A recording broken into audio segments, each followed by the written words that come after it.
നമുക്ക് ബാലിന്റെ ഗോമതിയുടെ ഇന്നത്തെ നല്ലൊരു കഥ കേട്ടാലോ? വീഡിയോ ഇഷ്ടപ്പെടുവാണെങ്കിൽ ലൈക്ക് ചെയ്ത് ഹൈപ്പ് ചെയ്യാൻ മറക്കരുത് കേട്ടോ. അങ്ങനെ നമ്മൾ കാണുന്ന ഹലോഗ് അനുവിനോട് ചോദിച്ചു, എടി എന്താടി നിനക്ക് ഉറക്കം വരുന്നില്ലേ? എന്ത് പറ്റി? നിന്റെ വീട്ടുകാരെ കുറിച്ചുള്ള ചിന്തയിലായിരിക്കൂല്ലേ? വീട്ടിൽ നിന്ന് നല്ലവണ്ണം തന്നെ കിട്ടിയിട്ടുണ്ടെന്ന് തോന്നലോ. ആരാ നിന്നോട് പറഞ്ഞത്? ഗോമതി സ്റ്റോഴ്സ് ബാലനാണോ അതോ ഇനിയിപ്പോ ഗോമതിയാണോ? നല്ല രീതിയിൽ തന്നെ നിനക്ക് കിട്ടിയിട്ടുണ്ടെന്ന് തോന്നല്ലോ. അപ്പൊ അനു ഒന്നും മിണ്ടാതിരിക്കുവാണ്. എടി ആ ചെറ്റക്കുടിൽ അവിടെ ഇരിക്കുന്നത് പോലും ഞങ്ങളുടെ കാരുണ്യം കൊണ്ടാടി, ഈ കൃഷ്ണമംഗലംകാരുടെ കാരുണ്യം കൊണ്ടാ. അല്ല പണ്ടേ അത് അവിടെ ഇടിച്ചു നിരത്തി കളഞ്ഞാനും. പിന്നെ നിന്റെ ഒരു സഹോദരനുണ്ടല്ലോ ആര്യന്, അവന് ഈ വീട്ടിലെ മിത്രയുടെ സ്വർണം അടിച്ചു മാറ്റിക്കൊണ്ട് പോയല്ലേടി ജീവിക്കുന്ന. ഇത്രയും കാലം ആ കുടുംബം ജീവിച്ചത് പോലും ഈ വീട്ടിലെ സ്വർണം കൊണ്ടാ. എന്നിട്ട് നിന്റെ ഒന്നും അഹങ്കാരത്തിന് ഒരു കുറവില്ലല്ലേ? അപ്പോഴേക്കും അനുസരിച്ച് പറഞ്ഞു, ദേലോകെ മിണ്ടാതിരിക്കണം കേട്ടോ. മിണ്ടിയാ നീ എന്ത് ചെയ്യൂടി? നീ എന്ത് ചെയ്യും? എടി നാണം ഉണ്ടോടി? നിന്റെ സഹോദരന്മാർക്ക് പറയത്തക്ക എന്തെങ്കിലും ഒരു ജോലി ഉണ്ടോ? മൂന്നെണ്ണത്തിനും നല്ലൊരു ജോലിയും കൂലിയും പോലും ഇല്ല. നിന്റെ ആ സഹോദരൻ ആരിന് വല്ലയിടത്തും കൊണ്ടേ ഫുഡ് ഡെലിവറി ചെയ്തിട്ടല്ലേടി ജീവിക്കുന്നേ. എന്നിട്ടോ അഹങ്കാരത്തിന് ഒരു കുറവില്ല, നാണമില്ലാത്ത കൂട്ടങ്ങള് എന്നും പറഞ്ഞോണ്ട് അതിക്ഷേപിക്കുകയാണ്. കൊറേയൊക്കെ അനു കേട്ടോണ്ടിരുന്നു. പിന്നെ അനു ചാടി ഇങ്ങോട്ട് എഴുന്നേറ്റു. ഒരൊറ്റ അടിയായിരുന്നു അവന്റെ കാരണം തീർത്ത്. എന്താണ് ചേട്ടൻ നീ പറഞ്ഞത്? ഇനി നിന്റെ നാവ് പൊന്തിച്ചുണ്ടല്ലോ എന്നും പറഞ്ഞിട്ട് കഴുത്തെ കിടക്കുന്ന താലിച്ചേടങ്ങോട് വലിച്ചു പൊട്ടിച്ച് അവന്റെ കഴുത്തേലിട്ടങ്ങോട് മുറുക്കുവാണ്. ശബ്ദിച്ചു പോയേക്കരുത് നീ. കുറച്ചായി നീ കിടന്ന് നിഗളിക്കുന്നേ. എടാ നിന്നെ തീർക്കാനായിട്ട് എനിക്ക് ഒരു നിമിഷം മതി, നിന്നെ അങ്ങ് തീർത്തേക്കട്ടെ എന്ന് ചോദിച്ചു. അപ്പോഴേക്കും അലോകിന് ശ്വാസം പോലും കിട്ടുന്നില്ല. എന്ത് ചെയ്യണമെന്നറിയില്ല. ഇവള് തന്നെ കൊല്ലുമെന്നുള്ള കാര്യത്തിൽ ഉറപ്പായി അലോകിന്. അപ്പോഴേക്കും അനുസരിച്ച് പറഞ്ഞു, നീ എന്താടാ വിചാരിച്ചോണ്ടിരുന്നേ? മര്യാദയാണ് മര്യാദ. ഇനി എന്റെ വീട്ടുകാരെ അധിക്ഷേപിച്ചാണ്ടല്ലോ. എന്നെ എന്തു പറഞ്ഞാലും ഞാൻ സഹിക്കും, പക്ഷെ എന്റെ വീട്ടുകാരെ പറഞ്ഞിട്ടുണ്ടെങ്കിൽ എനിക്ക് സഹിക്കാൻ പറ്റില്ല. അതും പറഞ്ഞോണ്ട് ഒന്നുകൂടെ ആ കഴുത്തേലെ കുരുക്കം കൂടെ മുറുക്കുമ്പോഴത്തേനും അലോക് ജീവന് വേണ്ടി കിടന്ന് പെടയുവാണ്. ഒടുവില് അനുസരി ആ താലിച്ചിരണം കൂടെ മാറ്റി. എന്നിട്ട് അവന്റെ കഴുത്തിന് കയറി കുത്തിപ്പിടിച്ചു. എന്നിട്ട് പറഞ്ഞു, മേലാല് ഇങ്ങനെ പറഞ്ഞോണ്ട് വന്നാണ്ടല്ലോ, എടാ എനിക്ക് മരിക്കാൻ പേടിയില്ല, അതുകൊണ്ട് തന്നെ നിന്നെ കൊല്ലാനും പേടിയില്ലടാ. ഞാൻ മരിക്കുന്നതിന് മുമ്പ് നിന്നെ തീർത്തിട്ടേ ഞാൻ മരിക്കുള്ളൂ. ഈ അനുസരി ആരാന്ന് നിനക്ക് ഇതിനായിട്ടും മനസ്സിലായിട്ടില്ല. പറഞ്ഞത് കേട്ടോടാ നീ എന്നും പറഞ്ഞിട്ട് ഒറ്റ എണ്ണോടെ കർണത്തിനിട്ട് കൊടുത്തു. എന്നിട്ട് ആ താലിച്ചായിട്ട് കഴുത്തേലേക്ക് അങ്ങോട്ട് കെട്ടി. എന്നിട്ട് പറഞ്ഞു, നീ എന്താ വിചാരിച്ചോണ്ടിരുന്നേ? പതിവ്രതയായ ഭാര്യയായിട്ടാ ഞാൻ ഈ താലിച്ചായിട്ട് കഴുത്തേലിട്ടുകൊണ്ട് നടക്കണേന്നോ? ഒരിക്കലും ഇല്ലടി, ഒരിക്കലും ഇല്ലടാ. ഇങ്ങനെ ആവശ്യം വരും നിന്നെ തീർക്കാനായിട്ട്.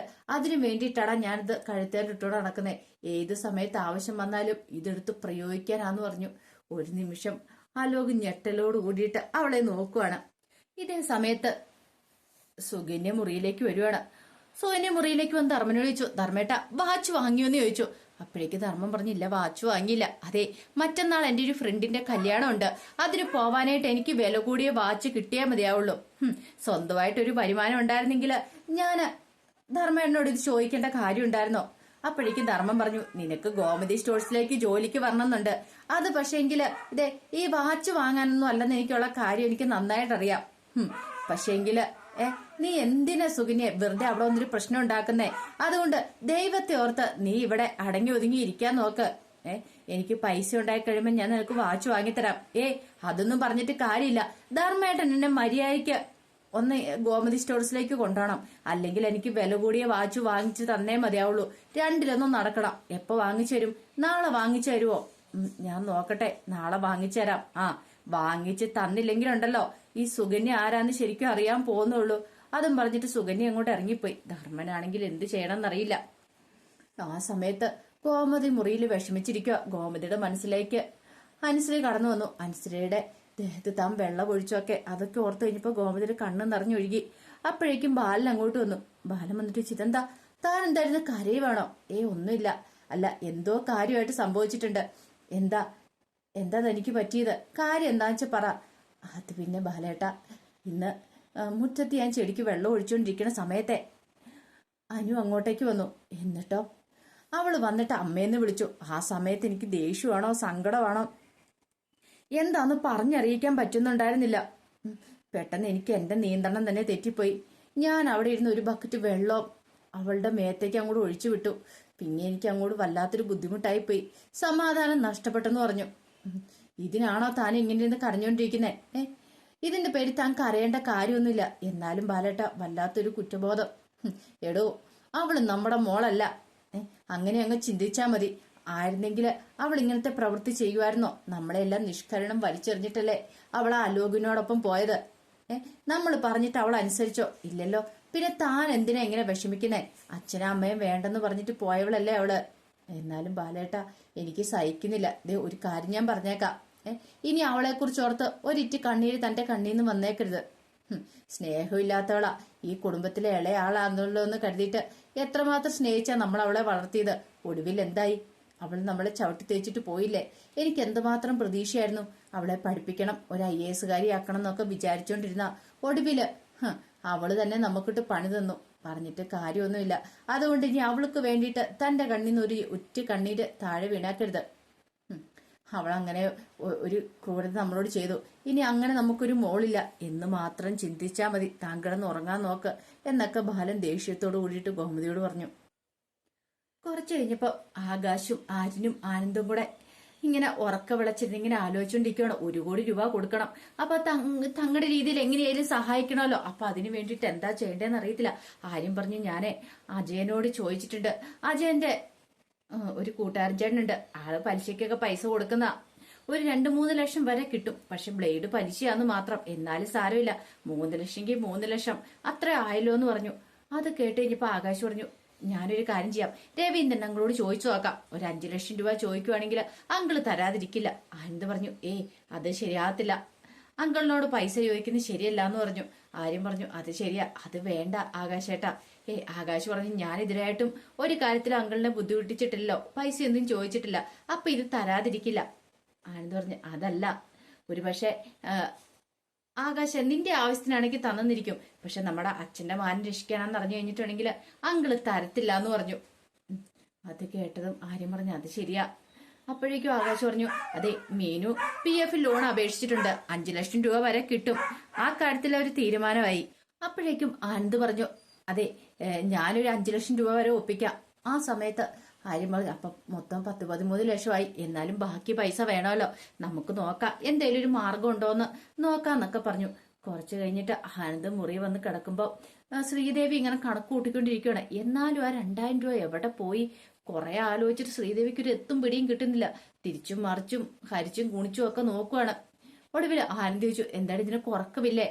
അത് പിന്നെ ആനന്ദേട്ടാ, ആ 2000 രൂപ അതോർത്തിട്ടാണോ ഇരിക്കുന്നേ? ഹെടി, എന്റെ ഒരു അച്ഛന്റെ കഷ്ടകാലമേ. ഗോമതി സ്റ്റോഴ്സ് നല്ല രീതിയിൽ പോയിക്കൊണ്ടിരുന്ന ഇന്നിപ്പോ 2000, നാളെ 4000, പിന്നെ അത് 10,000 ആകും, ലക്ഷങ്ങളാവും. ഗോമതി സ്റ്റോഴ്സിൽ അങ്ങനെ പൈസ പോയിക്കൊണ്ടേയിരിക്കും. അച്ഛനെ ഏത് സമയത്ത് നിന്നെ അങ്ങോട്ട് കൂട്ടിക്കൊണ്ടു പോയോ അന്ന് തുടങ്ങി ഗോമതി സ്റ്റോഴ്സിന്റെ കഷ്ടകാലം. അത് കേട്ടപ്പോ ശ്രീദേവി പറഞ്ഞു, ധ്യാനത്തേട്ടാ, വെറുതെ ഒന്നും ഇങ്ങനെ പറയരുത് കേട്ടോ എന്ന് പറഞ്ഞു. ലൈറ്റ് ഓഫ് ചെയ്തിട്ട് വന്ന് കിടന്ന് ഉറങ്ങാൻ നോക്ക്. അവള് 2000ന്റെ കണക്ക് നോക്കിക്കൊണ്ടിരിക്കുന്നു. അങ്ങനെ ലൈറ്റ് ഓഫ് ചെയ്തിട്ട് വന്നിരുന്നാലും ശ്രീദേവിക്ക് ഉറക്കം വരുന്നുണ്ടായിരുന്നില്ല. ശ്രീദേവി വീണ്ടും ഇങ്ങനെ കണക്ക് കൂട്ടുവാണ്. ഇനിയിപ്പൊ തന്റെ കണക്കൂട്ടുകൾ തെറ്റിപ്പോയതാണോ? ആ 2000 രൂപ എവിടെ പോയി പോലും എന്നൊക്കെ ഒരു ചിന്തയായിരുന്നു ശ്രീദേവിയുടെ മനസ്സ് നിറയും. അങ്ങനെ പിറ്റേ ദിവസമായി കഴിഞ്ഞപ്പോ ഗോമതി രാവിലെ അടുക്കള ജോലികളൊക്കെ ചെയ്ത് ഹാളിലേക്ക് വരുമ്പത്തേനും മീനി എന്നിട്ട് ചോദിച്ചു, അല്ലമ്മേ, അച്ഛൻ എഴുന്നേറ്റില്ലെന്ന് ചോദിച്ചു. അതിനും ബാലേട്ടനെ ഉറങ്ങിയിട്ട് വേണ്ടേ?